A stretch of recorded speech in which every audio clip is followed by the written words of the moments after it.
We just wanted used to being there, but you're over here, okay. wanted to just give the board a brief overview of our private fire service program.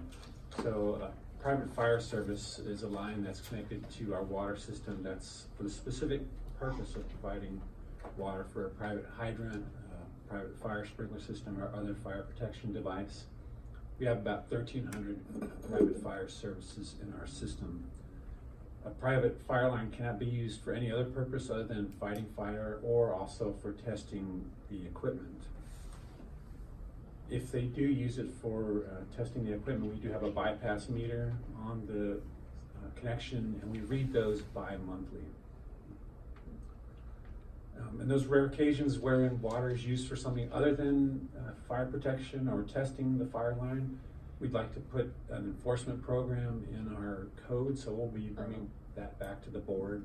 Those instances are very rare, but we want to put something in our code that gives us a little bit more teeth to enforce that usage. So we'll be bringing that at a future board meeting. And that's particular, the timing of this is to some extent linked with the capital maintenance fee, where fire lines are not part of that. And even though we do charge for the water that's being used, given that they will not be paying for the capital maintenance fee, we want to just refine our enforcement practices up to the point potentially, if it continues, no longer call it a private fire line, and they would pay the full fees and charges associated with a use line. Okay. So that'll be coming from the board for your consideration. Okay, that's helpful context. That's it? So any board comments on this item? I would suggest, because as I recall, LA Water and Power already has something like this. You might want to check with them, and East LA probably does too. The larger water districts tend to have this problem more frequently, because instead of having 1,300 or whatever the number was, they have 40,000 of those cats. Right. And you know, so it's a I used to be a meter reader, and Really? How did I not know that? This is incredible. And the term that you've heard me use is cheater meter. That's the way they were referred to the low volume bypasses. And you know, LA Water and Power, who I read meters for, was very into the cheater meters. You know, they really paid attention because, you know, it's very tempting from the water user's side to use that water because it's basically not metered, and you know, very lightly metered. So they paid a lot of attention to that, to people that took water without paying sufficiently for the demand side of it. Yeah, just for clarification, we're confident that the water that's used is in fact metered. We just don't want in some cases to transition to more routine use and not pay the fees that other meters and lines do have to pay. Well, in the case of LA Water and Power, what I remember in particular was the movie studios. It's very tempting to fire up a fire hydrant to wash it down a soundstage, you know, that kind of thing. And so they had a lot of problems with this in LA. Good thing is we don't have too many of those. No, only George Lucas, and he's not in the district. So. Not anymore. Any other board comments on this item? Armando, any comment from you on the private fire lines? No, I understand it. It makes sense to me. So great. Yeah. So is the water charged combined with the regular meter, or is it like a separate? It's a separate meter. Separate charge, Yes. separate read? And maybe part of the program could be working with the customer if they need an extra outlet, Yes. or whatever Yes. is causing the use, you know, so. Well, mostly from my experience with it, which is fairly limited, but I have some, it's just the closest place to get the water. You know, it's like you're in a warehouse and there's a tap there, and they'll hit the tap. Or we talked about even the double check, where the double checks are out front. There are faucets on the double checks, and it's an easy place for a gardener. Right. Just say, you know, that's the nearest place to get water, just tap it off of there. But my experience has also been, it's not common. It's more uncommon than common. But then I've also seen pretty severe abuse in the ones who do it. They do it a lot. So then you begin to wonder about intent, you know, whether it's just an accident, they're just having problems, or was it always intended not to pay? Well, it sounds like the direction you're going is where we're all thinking. So is there any public comment on this item?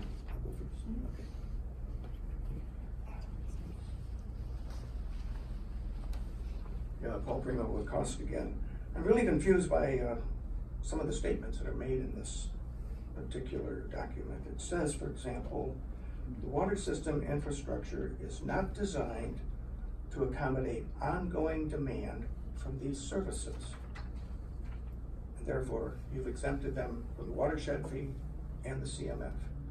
But isn't the watershed system and the entire system designed to meet the peak, hopefully infrequent, but occasional demand for which these systems have been sized and put into place? In other words, haven't you committed to be able to meet the requirements of these lines when, God forbid, they are needed? I think this is the difference between how infrequently they'd be needed and on an ongoing basis. No, I'm not saying, it may never be used, but when and if, God forbid, they are used, Yes. you've got to be able to put through Yes. the quantity of water in the time that's required for which they are counting on you We're to agreeing provide. with you. Well, then why are they exempt from the infrastructure fees that you're imposing under the CMF? I'm confused by it. So, One way, and I think a fair way to look at these lines they are essentially private fire hydrants.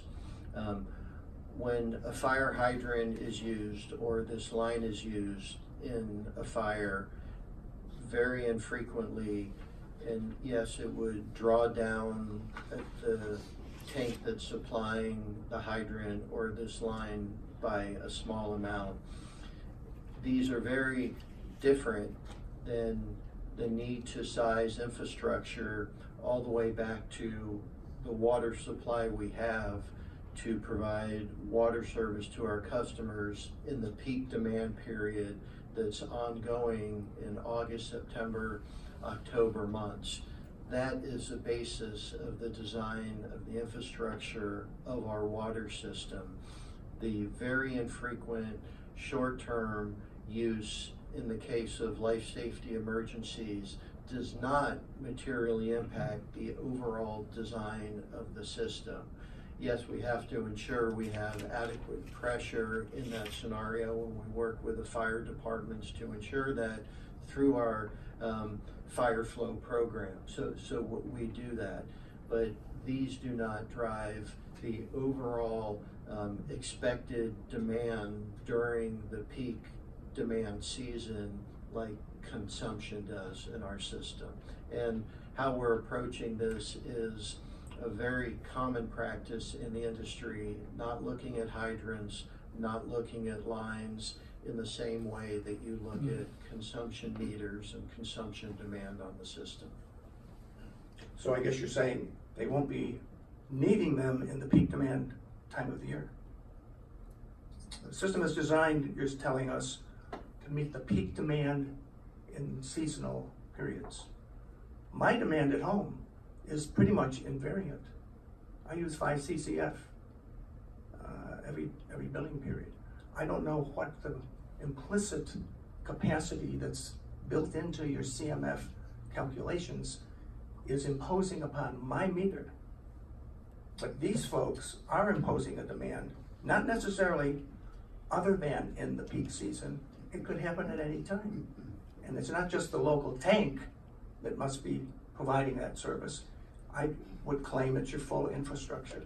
And why that's any different from an individual homeowner whom you are assuming you must supply water for the coincident peak that all your customers would be taking water at the maximum their meters could flow is the basis that we challenge for using that parameter, that EMU for the CMFs.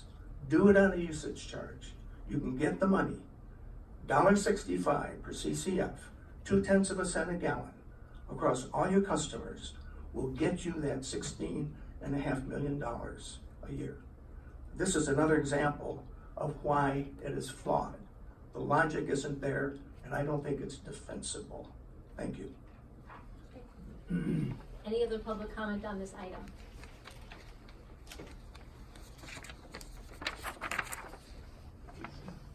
Amy Willard again. So, I'm confused in a different way. I put in, probably about 6 weeks ago, a Public Records Act request for information about the private fire lines. And that was prompted by some of the issues that Paul just discussed, which is that the private fire lines are exempt from the CMF, whereas people who have sprinklers in their homes are not. They may be able to jump through some hoops and get a reduction in the amount that they pay, but they're still going to be paying the CMF. So what I asked for was a list of the events that have occurred since 2015 that triggered use of a private fire line. And what I was imagining I would get would be a very small number of fires that actually happened. And I asked specifically for a date on which it occurred and how many gallons were used, how you know how many gallons were used, given that there isn't really an inline meter, and what you charged. And I got some response to my PRA, but it really isn't interpretable. It has basically a list of the number of different events in each year and what dollars were billed for them. But I don't know if these were fire events or cheater events or what they were or how you knew what to bill for them, which is really the gist of the question. So I don't know what's going on here, but what I can tell you is that I was given a list for calendar year 2018 of 36 charges that happened to private fire line customers. And so far in calendar year 2019, kind of interesting, I think this was probably as of the end of April or something, 30 so far this year. So I don't know. I would find it very disturbing if there isn't a really good way of knowing what you're going to charge private fire line customers for use in a fire, because I have been told by the district that you charge residential customers if water flows through their meter in the event of a fire. Thank you. This is an agendized item, so do you have a response that you want to provide? Yeah, first, we read meters every 2 months. At some point in the future, when we have AMI throughout the organization, we'd be able to actually know when an event occurs. Now we don't. We read the meter. And so that's what, in fact, in response to the request, we went way further than, arguably we needed to when we created this record to share per the request. The water is charged. We don't know the event. We don't get contacted when there's a fire, when sprinklers. That's between the customer and the fire department.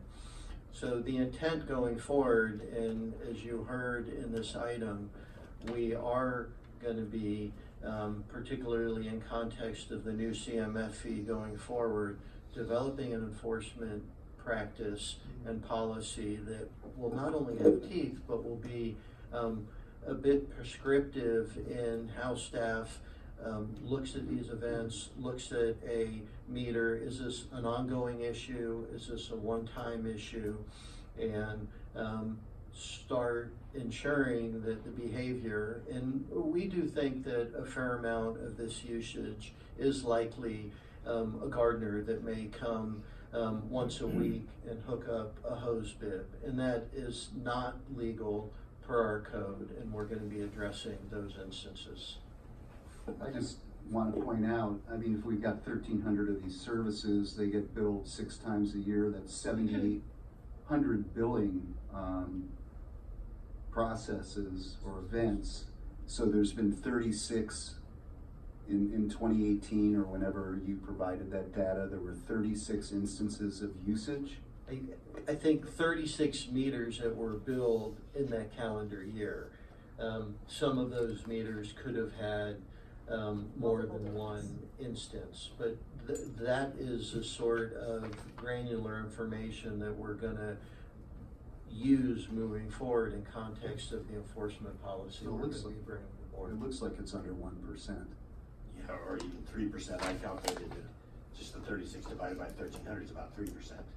But I think even the more important part that's being missed here is that when a fire event occurs, the amount of water that's used by the internal fire system is chump change compared to when the fire department shows up. The real water flows, including for a house, have nothing to do with the internal sprinklers. It has to do with those 300, 400, 500, 1,500 gallon per minute discharges the fire department uses. They use more water in a minute than a house could use with its sprinkler probably in 2 days. So, you know, it's kind of missing the point, I think, of firefighting. The real activity in firefighting is a service we provide for free and do not charge for, including the water used, which is when our fire folks respond and they hook up to our system, they basically have unfettered use of it at flow rates. In fact, that's what the fire flow is all about. Achieving the fire flow rates at those sprinklers to achieve the ISO standards for getting the lowest possible insurance costs. It just seems to me the statistics bear out the methodology of exempting them. But, you know, I think if we do a new cost of service analysis in a couple of years, which I guess we're on track to do, you know, we can look at alternative ways of billing, including this, what I've heard called postage stamp, where you just add a charge per CCF. So, I mean, that's not out of the question, but I mean, we're using a cost of service analysis, seems pretty conventional, and to me, these statistics kind of bear that out, so. Okay, any other board comment on this item? Any other public comment on this item? Yes. Marin Municipal again. I do agree with Paul Primo, but for different reasons, that we do need to go to 2 cents per gallon. I can't speak for Roger Roberts, but he's been up here several times suggesting that's exactly what we need to do. But also with the CMF, the board has gone through this for the benefit of costs, showing why moving the CMF to the use of water is non-industry standard and would cause a lot of other issues. And I feel like we're kind of beating a dead horse on that particular issue, but there definitely is a need for more income to do what needs to be done. You know, I just gotta throw this out, because I read Harris's Marin Voice piece, which states there's been a 9% decrease in consumption in Marin since whatever, 95 or 2000. That is not an accurate No, it's way off. There's been a much more More like significant. 29%. Exactly. There's been a much more significant decline in water usage. So, you know, putting a postage stamp on consumption, you know, maybe, you know, you got to see how it plays out once the rate engineers really go through it, and whether how equitable that really works out for consumers. So, you know, it's not out of the question to look into. I would urge us to do that when we go through that process again, to eliminate some of these questions, because Right. you know, it's never ending. And as we've been saying for the last 15 years, efficiency is supply, and I think we've certainly demonstrated that. But any other comments on this particular item on the fire service? And I'm going to have to apologize. I have a medical appointment at 11, so I'm going to have to leave in about 2 minutes. And I just want to say, I think, like, Armando? Armando, please. and that is that, you know, the problem with capital maintenance is that we can't be dependent on a variable income for what is very clearly, you know, work that we have to be doing going into the future. So to tie that income to what is a very variable rate depending on water conditions and drought and all of that is really is not wise at all. And so needing, you know, whether we pump, you know, an acre foot or 20 acre feet through, you know, part of the system, the cost is the same, and that's what we have to be focused on when we're looking at our rates. Well, this item is about the fire protection line, so I'd like to just make sure we're keeping All it. right, sorry. No, it's fine. I just want to be sure that we're staying to that item at this time. Okay, I'd like to agree with Armando. I'd also like to just respond to Larry real quickly and say, I've said this before, I hope someone in this room will write a piece to the paper and correct some of these. There's been a lot of misinformation these past few months, and we'll really be Look in the helpful. paper tomorrow. Oh, well, I shall do so. Thank you. Thank you, It's Larry. today, I don't know. Today or tomorrow. Yeah. It may be It's very- been done. Okay. it And may- it I may do be- apologize to any other speakers, I really can't be late for this appointment, so I apologize, please don't take my leaving as anything but that I have to get to this appointment. Thank you. Paul Primo again. Larry, is it Minicus? Minicus. Minicus mentioned 2 cents a gallon. I want to clarify, it's 0.2 of We a got cent it. per gallon. And as to the point of the variability of it, natural gas and electric industries that are regulated commonly use an approach that is called a tracking mechanism. You forecast how you're gonna allocate your costs, and you charge to recover the underlying expenses for which those costs have been assigned. If you don't reach in the calendar year the amount that you have forecast, the shortfall is carried forward to the future as a result of a tracking account. This is widely used in natural gas and electricity. And so, I guess it's Director Quintero's comment about the variability is not an issue. It's widely used. If you fall short by 10%, God forbid, 20%, the next year you add 10% or 20% to that next year's forecast calculation. And if you're concerned about the impact of it, you amortize that tracking account amount over 2 or 3 years. Very commonly done, and it's a red herring to say that it shouldn't be done for just the reason that your demand varies. Thank you. I guess I think you are. You think Diane? Yeah, I think you are. So, hearing no further comment? Right, we're gonna close this meeting and then open the closed session. Yep.